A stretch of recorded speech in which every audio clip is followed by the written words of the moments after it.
राधे राधे, जय श्रीमन नारायण। कैसे हैं आप लोग। आज मैं आपको श्री हरि के एक भक्त की कथा सुनाऊंगी जिसका नाम प्रहलाद था। तो चलिए कथा को शुरू करते हैं। विष्णु पुराण में भक्त प्रहलाद की कथा का काफ़ी उल्लेख है। प्रहलाद भगवान विष्णु के अन्य भक्तों में से एक थे। चलिए इनके बारे में विस्तार में जानते हैं। भक्त की कहानी जो अत्यंत रोचक है उसे शुरू करते हैं। सनकादिक ऋषियों के श्राप के कारण भगवान विष्णु के पार्षद एवजय और विजय को दैत्य योनि में जन्म लेना पड़ा था। महर्षि कश्यप की पत्नी दक्ष पुत्री दिति के गर्भ से दो महान पराक्रमी बालकों का जन्म हुआ। उनमें से बड़े का नाम हिरण्यकश्यप और छोटे का नाम हिरण्याकाक्ष था। दोनों भाइयों में बड़ी प्रीति थी। दोनों ही महाबलशाली, अंतिम पराक्रमी और आत्मबल संपन्न थे। दोनों भाइयों में युद्ध में देवताओं को पराजित करके स्वर्ग का अधिकार प्राप्त कर लिया। एक समय जब हिरण्याकक्ष ने पृथ्वी को रसतल में ले जाकर छिपा दिया, तब भगवान विष्णु ने वराह अवतार लेकर पृथ्वी की रक्षा के लिए हिरण्याकक्ष का वध किया। अपने प्रिय भाई हिरण्याकक्ष के वध से दुखी होकर हिरण्यकश्यप के दैत्य को प्रजा पर अत्याचार करने की आज्ञा देकर स्वयं महेंद्रचल पर्वत पर चला गया। वह भगवान विष्णु द्वारा अपने भाई की हत्या का बदला लेने के लिए ब्रह्मा जी की घोर तपस्या करने लगा।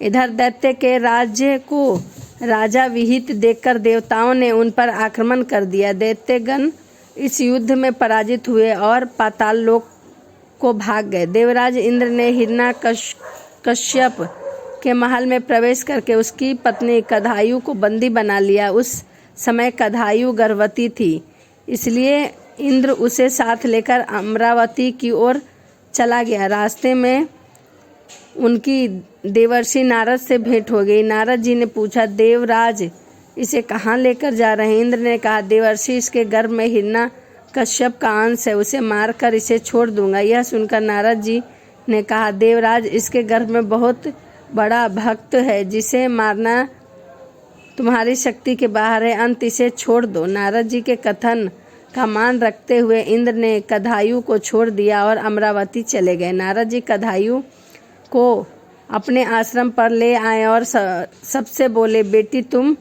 यहाँ आराम से रहो, जब तक तुम्हारा पति अपनी तपस्या पूरी करके नहीं लौटता तब तक तुम यहाँ आराम से रहो। कदायु उस पवित्र आश्रम में नारद जी के सुंदर प्रवचनों का लाभ लेती और सुखपूर्वक रहने लगी, जिसका गर्भ में पल रहा शिशु पर भी गहरा प्रभाव पड़ा। समय होने पर कदायु ने एक पुत्र को जन्म दिया, जिसका नाम प्रहलाद रखा गया।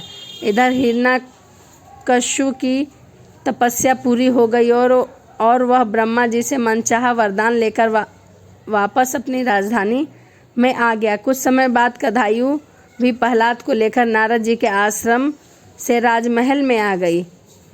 चलिए अब भक्त प्रहलाद की लीलाओं पे चर्चा करते हैं। जब भक्त प्रहलाद कुछ बड़े हुए तब हिरण्याकश्यप ने उनकी शिक्षा की व्यवस्था की। प्रहलाद गुरु के यहाँ शिक्षा ग्रहण करने लगे। एक दिन हिरण्याकश्यप अपने मंत्रियों के साथ सभा में बैठे हुए थे। उसी समय प्रहलाद अपने गुरुओं के साथ वहाँ आए। प्रहलाद को प्रणाम करते देखकर हिरण्याकश्यप ने उसे अपनी गोद में बिठाकर दुलार किया और कहा, वत्स तुमने अब तक यह अध्ययन में निरंतर तत्पर रहकर जो सीखा है उसमें से कुछ अच्छी बात सुनाओ। तब प्रहलाद बोला, पिताजी मैंने अब तक जो कुछ सीखा है उसका सारांश आपको सुनाता हूँ। जो आदि मध्य और अंत में रहित, अजन्मा, वृद्धि क्षण से शून्य और अच्युत है, समस्त कारणों के कारण उसका जगत में स्थित है, अंतकर्ता उस श्री हरि को मैं प्रणाम करता हूँ। यह सुनकर दैत्यराज हिरण्याकश्यप के नेत्र क्रोध से लाल हो उठे। उसने कांपते हुए होठों से प्रहलाद के गुरु से कहा, अरे दुर्बुद्धि ब्राह्मण, यह क्या तूने मेरी अवज्ञा करके इस बालक को मेरे परम शत्रु की स्तुति युक्त शिक्षा दी है। गुरुजी ने कहा, दैत्यराज आपको क्रोध के वंशीभूत नहीं होना चाहिए। आपका पुत्र मेरी सिखाई हुई बात नहीं कह रहा। हिरण्याकश्यप बोला, अरे मूर्ख, जिस विष्णु का तू निशंक होकर स्तुति कर रहा है, वह मेरे सामने कौन है, मेरे रहते हुए और कोई परमेश्वर नहीं है, फिर तू मौत के मुख से जाने की इच्छा को बार बार क्यों बक रहा है। ऐसा कहकर हिरण्यकश्यप ने प्रहलाद को अनेकों प्रकार से समझाया, पर प्रहलाद मन ही मन श्री हरि के नामों को जप रहा था। तभी उसके पिता ने कहा, रे यह बड़ा दुरात्मक है, इसको मार डालो, अब इसके जीने का कोई लाभ नहीं, क्योंकि यह मेरे शत्रु प्रेमी तो अपने कुल का ही नाश करने वाला बन गया है। हिरण्यकश्यप की आज्ञा पाकर उसके सैनिक ने प्रहलाद को अनेकों प्रकार से मारने की चेष्टा की, पर उसके सभी प्रयास श्री हरि की कृपा से असफल हो जाते। उन सैनिकों ने प्रहलाद पर अनेक प्रकार के अस्त्र शस्त्र से आघात किए, पर प्रहलाद को कुछ भी नहीं होता। उन्होंने प्रहलाद के हाथ पैर बांधकर समुद्र में डाल दिया, पर प्रहलाद फिर भी बच गया। उन सब ने प्रहलाद को अनेकों विषैलों सांपों से डसवाया और पर्वत शिखर से गिरवाया, पर भगवान श्री हरि ने प्रहलाद को फिर बचा लिया। रसोई घर में विष मिला हुआ भोजन देने पर भी प्रहलाद बच गया। जब प्रहलाद को मारने में सब प्रकार के प्रयास विसफल हो गए, तब हिरण्यकश्यप के पुरोहित ने अग्नि शिखा के समान प्रज्वलित शरीर वाली कृत्या उत्पन्न कर दी।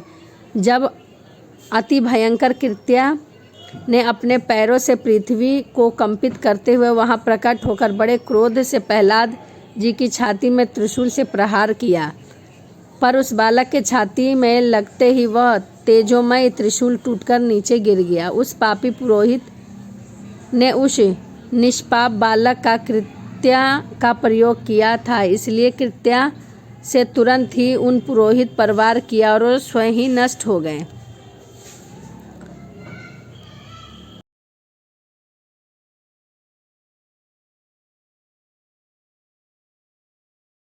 अग्नि में प्रवेश कर गई, पर ईश्वर की कृपा से प्रहलाद को कुछ भी नहीं हुआ और होलिका जलकर भस्म हो गई।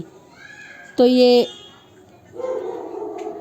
प्रहलाद का जन्म कैसे हुआ और प्रहलाद श्री हरि के परम भक्त थे, इसके बारे में बताया। अब पार्ट 2 में मैं आपको भगवान का नरसिंह अवतार के बारे में बताऊंगी। तो चलिए मिलते हैं अगली वीडियो में। राधे राधे।